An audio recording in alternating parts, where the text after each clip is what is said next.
Dear friends, कैसे हैं आप सब। उम्मीद करती हूँ कि आप लोग बहुत अच्छे होंगे। अपने वीडियो को आगे बढ़ाने से पहले मैं एक बात आपसे कहना चाहती हूँ। अगर आपको मेरा वीडियो पसंद आए तो मेक श्योर मेरे चैनल को सब्सक्राइब, वीडियो को लाइक और शेयर ज़रूर कीजिए। फ्रेंड्स, ये जो तेनाली रामा है, जिनकी बुद्धिमत्ता के किस्से हम सभी लोग बचपन से सुनते आ रहे हैं, बल्कि इनके प्रेरणादायक कहानियाँ बच्चों को सुनाई जाती हैं। वो उन्हें आगे बढ़ने के लिए मोटिवेट करती हैं। वो जो तेनाली रामा हैं, वो बचपन से ही इतने प्रखर बुद्धि वाले नहीं थे। ये सब उनके साथ ऐसा इसलिए हुआ क्योंकि उन्हें माँ काली का वरदान प्राप्त था, और जो उन्हें अपनी तपस्या के बल पे प्राप्त हुआ था। पहले ये बहुत ही आलसी थे और इतने बुद्धिमान नहीं थे, लेकिन तभी उन्हें एक साधु महात्मा मिले और उन्होंने कहा कि अगर तुम माँ काली के इस मंत्र का 1,00,000 बार जाप करोगे तो ऐसा करने से माँ काली साक्षात तुम्हें प्रकट होकर दर्शन देंगी। तेनाली रामा ने अपनी ज़िंदगी में ये एक बहुत अच्छा काम किया। उन्होंने तुरंत उस साधु की बात मान ली और वो एक गुफा में गए और वहाँ पर उन्होंने माता काली के 1,00,000 बार मंत्रों का उच्चारण किया। जैसे ही जाप पूरा हुआ, काली माता प्रकट हो गई।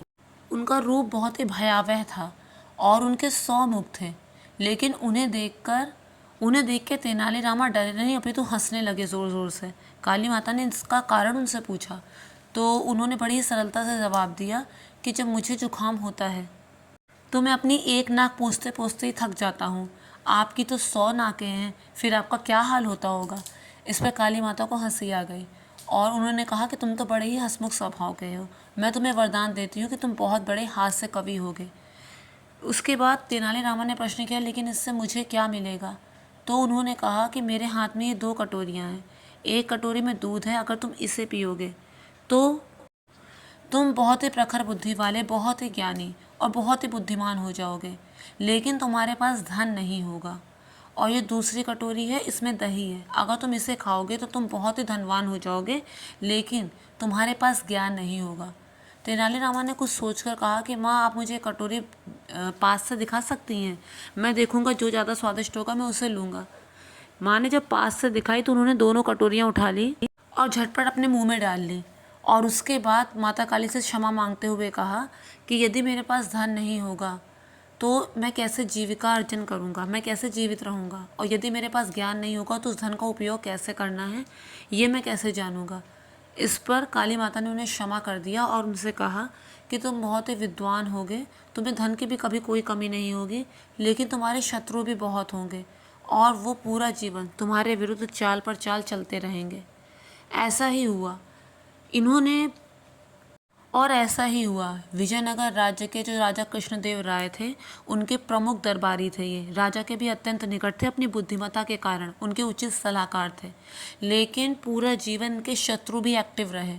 उन्होंने हमेशा इनके खिलाफ साजिशें ही रची, लेकिन माँ काली के आशीर्वाद से उन्होंने सबको मात दी। अपने शत्रुओं को जलाने के लिए माचिस की ज़रूरत नहीं होती, उसके लिए तो आपकी हंसी ही काफ़ी होती है, ऐसा तेनाली रामा का मानना था।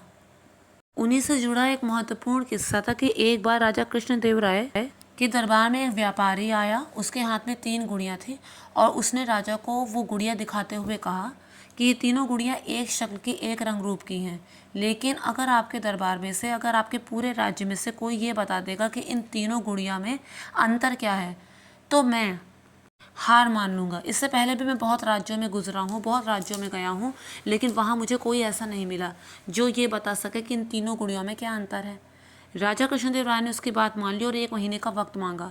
उसने अपने सर्वश्रेष्ठ जितने भी दरबारी थे सबको 3-3 दिन के लिए वो तीनों गुड़ियाँ दी कि इसमें अंतर का पता लगाओ। सब ने एड़ी चोटी का जोर लगा लिया, मगर कोई पता नहीं कर पाया कि क्या अंतर है। अंत में जब सिर्फ 3 दिन बच गए तो बारी आई तेनाली रामा की।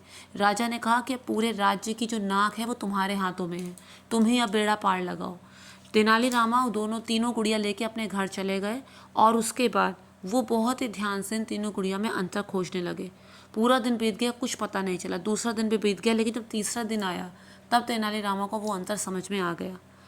उन्होंने अगले दिन दरबार में राजा कृष्णदेव राय और जो वो व्यापारी आया था उसके सामने उसका अंतर बताते हुए कहा कि ये जो पहली गुड़िया है इसके दोनों कानों में छेद है, और जो दूसरी गुड़िया है उसके एक कान में छेद है और मुंह में छेद है, और जो तीसरी गुड़िया है उसके सिर्फ एक कान में छेद है और कहीं कोई छेद नहीं है।